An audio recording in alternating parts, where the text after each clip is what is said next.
प्यारे बच्चों, आपका हमारे YouTube channel smart education by C Bhatt में स्वागत है। मैं हूं चंदन भट्ट, आपके लिए लेकर आया हूं रोज की तरह आसान मेथड में कुछ नए प्रश्न। अगर आपने अभी तक हमारे चैनल को सब्सक्राइब नहीं किया है तो प्लीज़ चैनल को सब्सक्राइब कर बेल आइकन पर क्लिक कर ऑल के ऑप्शन पर क्लिक कर लें ताकि वीडियो अपलोड होते ही आपको सूचना प्राप्त हो जाए। तो चौथे का जो सातवां प्रश्न है, देखो 0, ऋण 4, ऋण 8, ऋण 12 चार पद हमको दिए गए हैं। इसको हमने A1 मान लिया, इसको A2, ये A3 है और ये A4 है। तो हम क्या करते हैं, पहले हम निकालते हैं D1, ठीक है, यानी कि दूसरे पद में से हम घटाते हैं पहले पद को। दूसरा पद कितना है, ऋण 4, और पहला पद कितना है, 0। क्या करना है, दोनों के बीच में ऋण घटाना है, तो ऋण लगा देते हैं। ये हो गया ऋण 4, ऋण 0, ठीक है। तो 0 का मतलब कुछ भी नहीं है, तो कितना रहा, ऋण 4 रहा। D1 का जो मान रहा वो रहा ऋण 4। इसी प्रकार D2 जब हम निकालेंगे तो क्या करेंगे, तीसरे पद में से घटाएंगे हम दूसरे पद को। तीसरा पद है ऋण 8 और दूसरा पद है ऋण 4। क्या करना है, इन दोनों को घटाना है, तो बीच में ऋण लगा दिया आपने, बराबर ऋण 8। ऋण गुणा ऋण होता है धन, तो ये हो गया ऋण 8 धन 4। एक संख्या ऋण में है, एक संख्या धन में है, तो क्या करते हैं, घटाते हैं बड़े में से छोटे को, तो ये आ गया ऋण 4। तो अब देखो ऋण 4 आया था, D1 भी और D2 भी आ गया ऋण 4। तो लिख देंगे चूंकि D1 बराबर D2 बराबर ऋण 4 बराबर D मान लेते हैं, ठीक है। इसलिए उपरोक्त श्रेणी जो है, जो हमको दी गई है, तो ये क्या प्राप्त हो गई, हमें AP प्राप्त हो गई, AP है, ठीक है। जिसका सार्व अंतर कितना है आपसे पूछा है, तो जिसका सार्व अंतर D जो है ये हमको प्राप्त हो गया कितना, ऋण 4, ठीक है। अब हमें क्या करना है, इस AP के अगले 3 पद और बताने हैं। अगर ये AP है तो इसके अगले 3 पद और बताने के लिए हमसे कहा गया है। तो इसके अगले 3 पद क्या हो जाएंगे, 4 पद हमको बताए थे।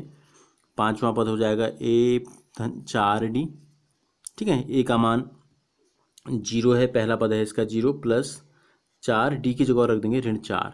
तो ये कितना होगा, 0 का मतलब तो 0 ही है, कुछ भी नहीं है। तो प्लस इंटू माइनस माइनस, 4 4 जा 16, 4 जगह 16 हो गया, ऋण 16 आ गया। इसी प्रकार छठा पद जो हो जाएगा A प्लस 5D हो जाएगा। A की value 0 plus 5 into D minus 4, तो प्लस इंटू माइनस माइनस, 5 4 जा 20। तो अगला जो पद आ गया -20 आ गया। और 7वां टर्म जो आया, 7वां जो पद है A धन 6D आएगा, तो 0 धन 6, D की जगह ऋण 4, धन गुणा ऋण ऋण 6 चको 24। तो इस प्रकार से हमने इस AP के क्या पता कर लिए, अगले 3 पद भी हमने लिख दिए, ऋण 16, ऋण 20 और ऋण 24 आ गया। इसी प्रकार 7वां जो प्रश्न है चौथे का जो हमको दिया गया है, ठीक है, 8वां प्रश्न, 7वां हमने कर लिया, 8वां क्या है, सारे पद दिए हैं, 4 पद दिए हैं, 4 के 4 दिए हैं, ऋण 1/2, ऋण 1/2, ऋण 1/2, ऋण 1/2। तो क्या है, देख के पता चल रहा है कि क्या है, AP है। सारे पद एक जैसे हैं, यानी कि सार्व अंतर कुछ भी नहीं है, लेकिन हमको आपको करके तो दिखाना ही होगा। तो क्या हो जाएगा, देखो ये हो गया A1 A2 A3 A4 ले लिया, डॉट डॉट डॉट कर लो, D1 निकाल लो। D1 क्या होता है, दूसरे पद में से पहले पद को घटाएंगे। तो आप लिख लो यहाँ पर क्या, दूसरा पद भी ऋण 1/2 है, पहला पद भी ऋण 1/2 है, बीच में ऋण लगा देंगे। तो ये हो जाएगा आपका ऋण 1/2, ऋण ऋण धन 1/2 बराबर आ गया 0। तो D1 आ गया हमारा 0। इसी प्रकार क्या ले लेते हैं इसके लिए, इसी प्रकार इसके लिए हम निकाल लेते हैं D2 निकाल लेते हैं, ठीक है। इसके लिए क्या निकाल लेते हैं, D2 कितना हो जाएगा, A3 minus A4, A4 minus A3। तो D2 हो जाएगा A4 माइनस A3 या A3 माइनस A2, जो बात एक ही है। चौथे में से तीसरा घटा देते हैं, तो ये हो गया ऋण 1/2 में से घटाना है ऋण 1/2, तो ये हो गया ऋण 1/2, ऋण ऋण धन 1/2 बराबर 0 आ गया। तो लिख लेंगे चूंकि D1 बराबर D2 बराबर 0 और बराबर D हमने ले लिया, इसको यहीं पर लिख देते हैं सार्व अंतर, ठीक है। तो इसलिए उपरोक्त जो श्रेणी हमें दी गई है ये क्या है, AP है। अब हमें क्या करना है, इसके अगले 3 पद और निकालने हैं। तो यानी कि 5वां पद क्या हो जाएगा, A प्लस 4D ए की वैल्यू आपको दे रखी है ऋण 1/2 प्लस 4, डी का मान आ गया 0, तो कितना आ जाएगा ऋण 1/2 आ जाएगा। छठा पद भी क्या हो जाएगा ए धन 5d, तो ए का मान ऋण 1/2 धन 5 गुणा 0 0 हो गया, तो बचा कितना ऋण 1/2।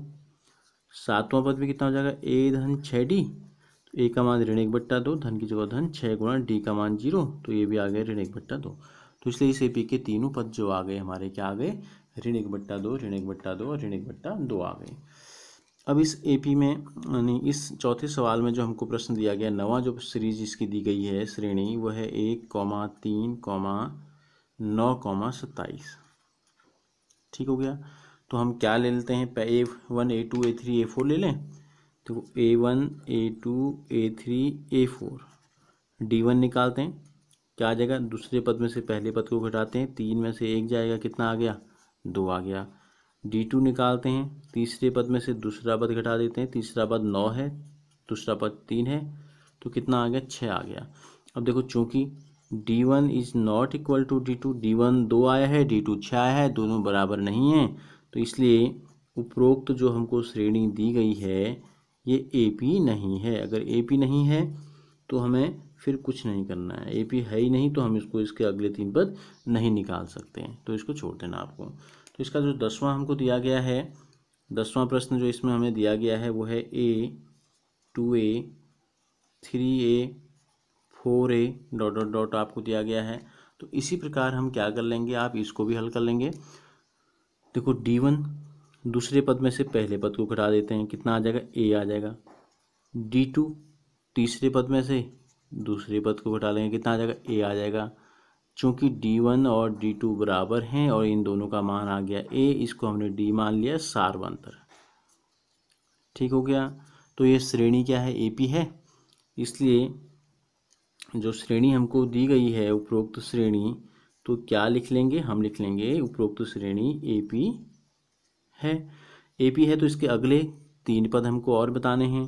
तो 5वां पद A धन 4D हो जाएगा। A का मान कितना है, देखो A है, पहला पद A है, धन की जगह धन, 4 की जगह 4, D की जगह भी आ गया A, तो A धन 4A कितना हो गया 5A हो गया।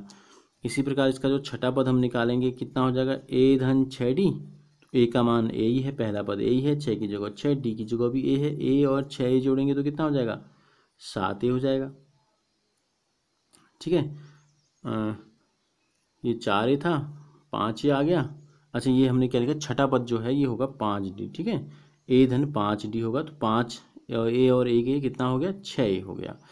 इसी प्रकार 7वां पद निकालेंगे तो कितना हो जाएगा A धन 6D, D 1 कम होता है, 7वां है तो यहाँ 6 होंगे, तो A धन 6A, तो ये हो गया 7A। तो इस प्रकार हमें जो 3 पद प्राप्त हो गए वो क्या हैं, 5A 6A और 7A।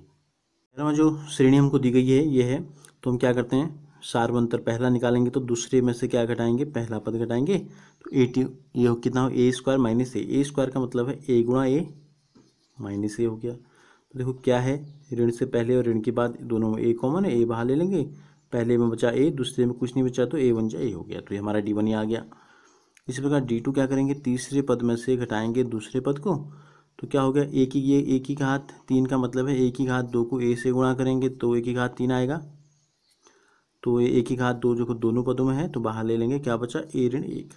अब देखो यहाँ क्या बचा था, A कोष्टक में A ऋण 1, यहाँ बचा है A² कोष्टक में A ऋण 1, तो लिख देंगे चूंकि पहला अंतर और दूसरे अंतर बराबर नहीं है, इसलिए जो श्रेणी हमको दी गई है ये श्रेणी, उपरोक्त श्रेणी जो हमें दी गई है ये क्या है, AP नहीं है, हमें यहाँ लिख देना है। ठीक है, तो इसके बाद अगला जो प्रश्न दिया गया है, 12वीं जो श्रेणी हमें दी गई है वो है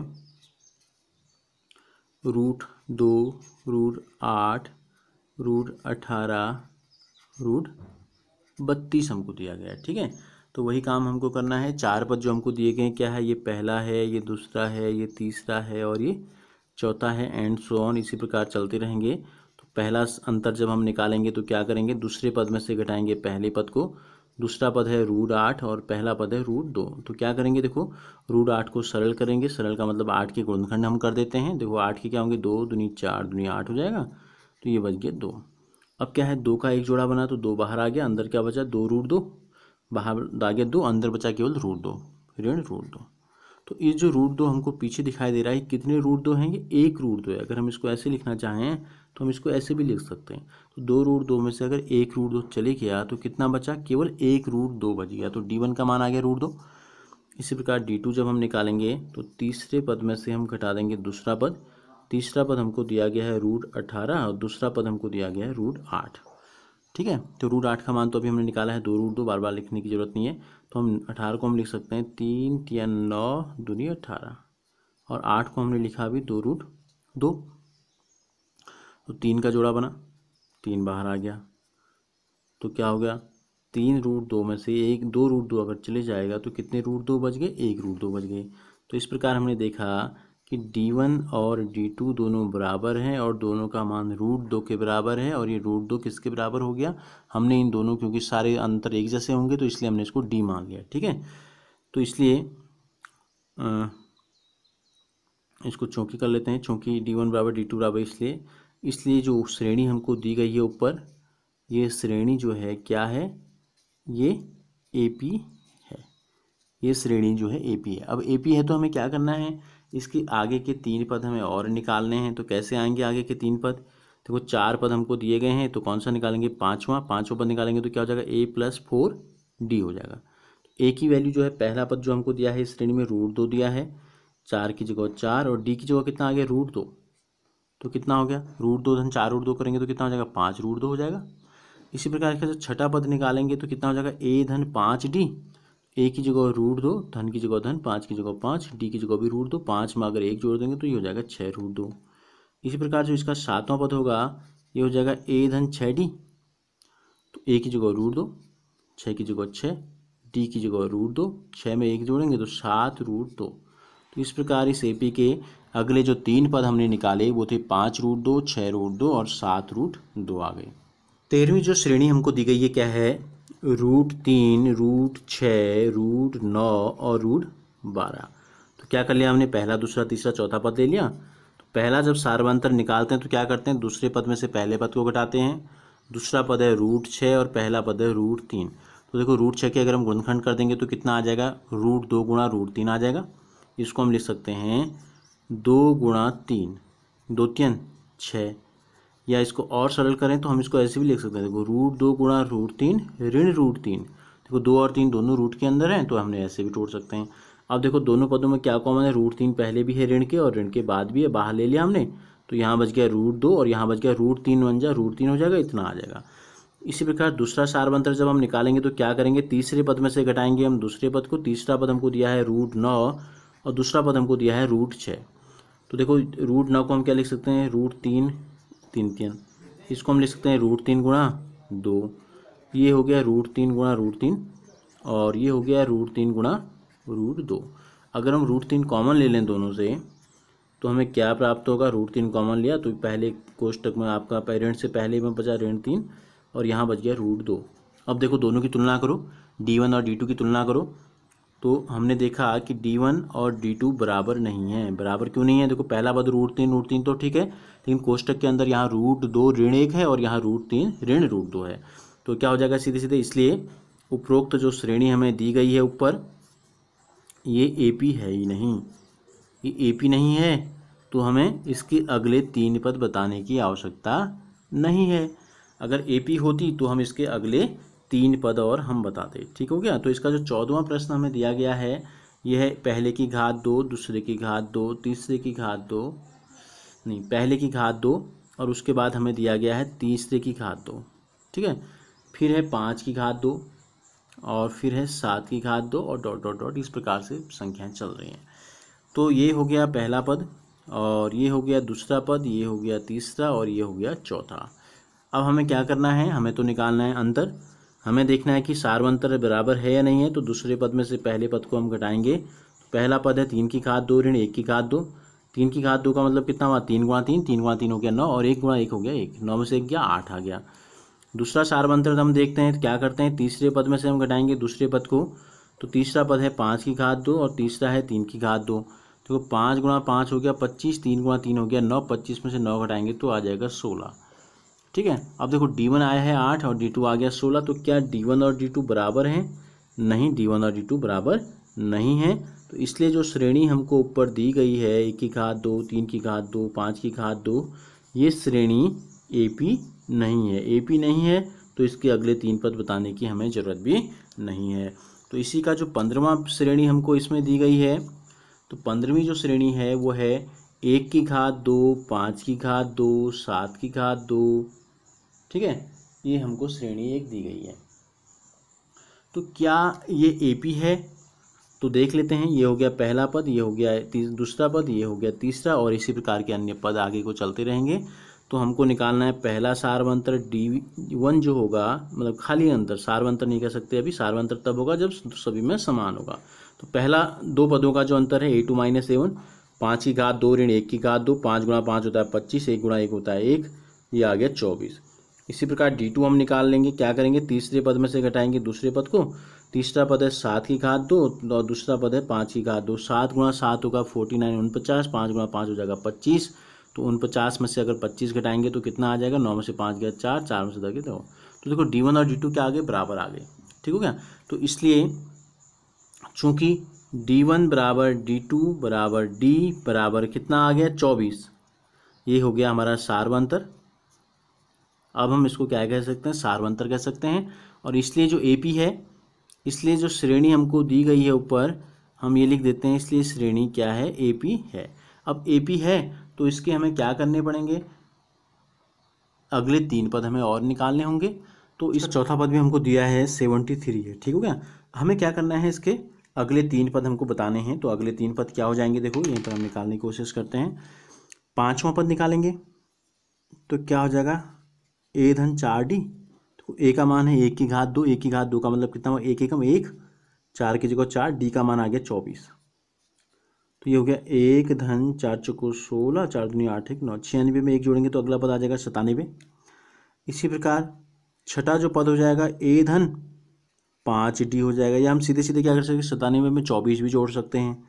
ठीक है। तो पहला पद 1 हो गया, 5 गुणा 24, 5 गुणा 24 हो गया 1, 5 चौको 20 का 0 से लेकर 2, 5 दूनी 10, 2 12, 120, 120 में 1 जोड़ देंगे तो हो जाएगा 121। तो छठा पद आ गया। और 7वां जो पद हो जाएगा ये हो जाएगा A धन 6D, यानी कि पहला पद 1, 6 की जगह 6, D की जगह 24। तो ये हो गया 1 धन 6 चौको 24 का 4 इससे लेकर 2, 6 दूनी 12, 12 2 14, 144 और 1 145। तो इस AP के अगले 3 पद आ गए 97, 121 और 145।